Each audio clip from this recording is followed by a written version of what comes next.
The NVIDIA Shield Portable, this little thing from last year, NVIDIA has provided some impressive updates, and they just put out update 82, which allows you to take the Shield controller that goes to this little bad boy here, the Shield tablet, and you can use it with this thing too, which is nice. A use for that would be like if you have this through HDMI in game mode, which is another thing they updated. They now support Netflix in 1080p if you have it hooked up to your TV via HDMI in game mode, where it turns the screen off. But when the screen's off, if you don't have a really long HDMI cable, or you don't want a really long one and someone trips over it, like it's happened to me several times with my daughter and the dog or something, you can have this with a short HDMI cable going to your TV, and then you can have the little Shield controller hooked up to this thing, while this thing is on your TV and you're using the controller. So that's a benefit of that. They also updated the Shield Hub app, and also Ethernet. I use USB Ethernet sometimes, and I posted a video a couple years back how to connect your Transformer Prime to an Ethernet cable, and that video is how you do it on here, except you need, this doesn't have a full-blown USB port, which is something I would have loved to have seen on the upgrade to this. So that way, if you need to charge your Shield Portable or your Shield tablet, and you want to use USB OTG for like USB functions such as USB Ethernet, USB hard drives, mouse, keyboard, etc., you have to choose between the two. Like, do I want to plug it into the wall and charge it up, or do I want the battery to die and use USB Ethernet and stuff? Anyways, so yeah, that's there. So let's go ahead and go to continue here.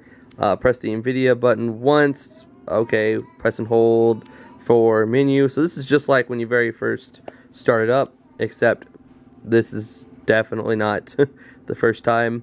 So done. Right away, Super SU, I have the Pro version, so it automatically takes my root, and it's supposed to restore it after updates. And it shouldn't say my binary is not installed. Okay, so it doesn't say that.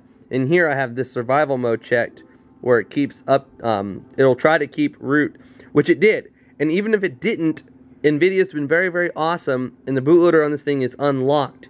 So I can simply just flash the little boot image, it boots up into special little penguin mode or whatever, and it roots it. So it would have been super easy.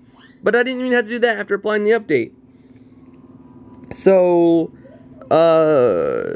here we go. It's giving me updates. And I like these little notifications. It lets me know, hey, new games are available. This has partial controller support, meaning like button mappings, where if you hold down start and inside a game, it will show you like the button mappings, unless they changed it to the, no.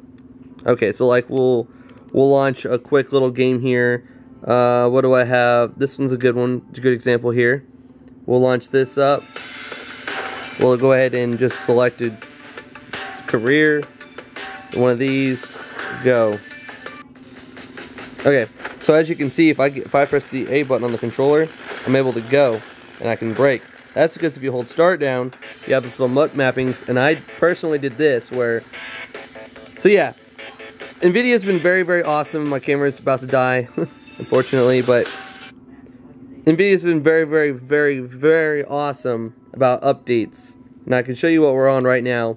It's still KitKat, which was the last update was. Now we're on kernel 3410. And you can see the build number there if it'll focus. Takes a minute to do that. There you go. So hopefully you enjoyed this little video on my second channel here. Please subscribe for more quick little videos like this. If you're interested in the Shield Portable, it's definitely, and if this cuts off while I'm talking, it's because of my battery. Sorry about that. But the Shield Portable is definitely something to consider over the Shield tablet. Because look, the controller is built into it. I can launch any emulator on here, and I don't have to like sync a controller up. And I don't have to worry about the controller dying because the battery and the controller and the screen are all one thing. And so that's all I gotta say. The Shield Portable is still a very, very good console. Like on trips and stuff when you're in the car, this will definitely still be something I bring with me for my daughter or someone else to play with. So yes, it's NVIDIA's not leaving products behind like Samsung and a lot of other companies have, where like, oh, the S5 came out, we're gonna leave the S4 on really old stuff and 2 years from now, we may or may not update it. NVIDIA freaking, shortly after it releases this, still pushes out updates to this. I am very impressed, and NVIDIA has my support and my money. So, if you enjoyed the video, please give it a thumbs up. If you're new to my second channel, please consider subscribing. Please follow me on Twitter and Instagram if you want to stay up to date with me and, you know, videos and etc. This is What Would Josh Do, and I'm out.